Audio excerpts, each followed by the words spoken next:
है life cycle of a star कि सितारे उनकी जिंदगियों में क्या क्या फेजेस आते हैं। तो सबसे पहले नेब्यूला से शुरू होते हैं।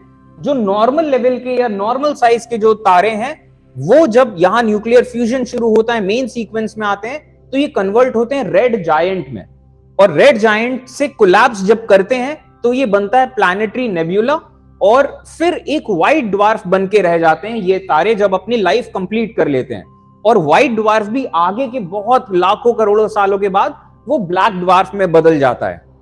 और जो बड़े तारे होते हैं, हाई मास स्टार्स, जो हमारे सूरज से भी कहीं ज्यादा बड़े तारे हैं, तो वो कन्वर्ट होते हैं रेड सुपर जायंट में। और ये जब कोलैप्स होते हैं तो फिर इस कोलैप्स को कहते हैं सुपरनोवा।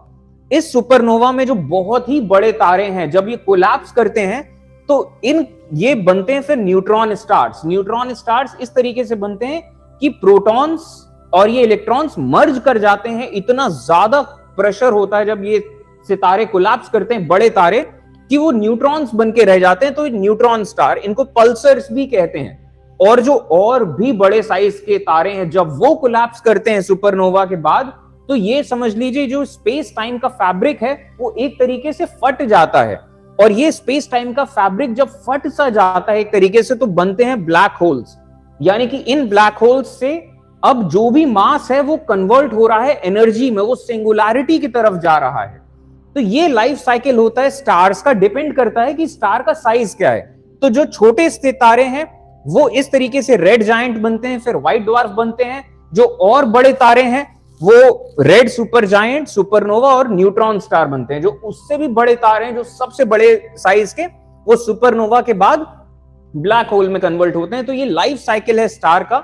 और इस तरीके से यहां पे जो छोटे लेवल के एलिमेंट्स हैं वो इन व्हाइट ड्वार्फ्स तक बनते हैं। उसके बाद जो बड़े एलिमेंट्स हैं, आयरन एंड आयरन के बाद वाले, ये सब के सब बनते हैं सुपरनोवा में। तो यहां से हम ये चीज देख पाते हैं कि ये जितनी भी दुनिया जिन चीजों से मिलके बनी है, ये सब की सब चीजें बनी थी तारों के अंदर।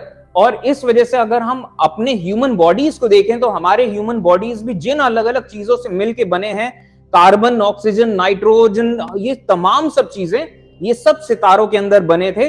तो हम कह सकते हैं we are all made of star dust. हम सब के सब तारों की धूल से बने हैं, हम सब तारों के अंदर बने हैं। और ये कहीं ना कहीं एक इक्वालिटी भी एस्टेब्लिश करता है कॉस्मिक लेवल पे।